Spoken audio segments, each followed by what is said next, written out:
大家好，歡迎嚟到我嘅 YouTube 頻道。今日我要同大家介紹嘅係一隻超正嘅動漫周邊《SHF 火影忍者疾風傳》自來也仙術極致之木葉豪傑仙人模式。呢個係 Bandai 旗下 Tamashulation 嘅全新力作，絕對係火影忍者 fans 嘅夢幻收藏品啊！準備好未？我哋一齊睇下佢有幾咁猛啊！呢個自來也係傳說中嘅火之國三忍之一，佢係4代火影嘅師傅，仲係鳴人嘅重要導師。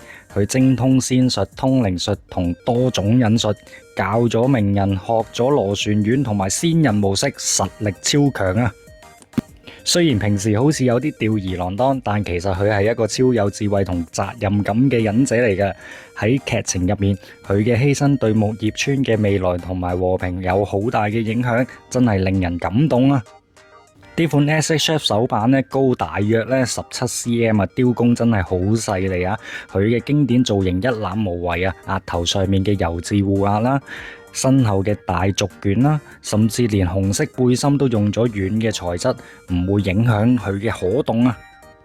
呢款 SHF 自來也嘅仙人模式套裝咧，參考售價係12,100 yen 啊，大約港幣650蚊左右啊。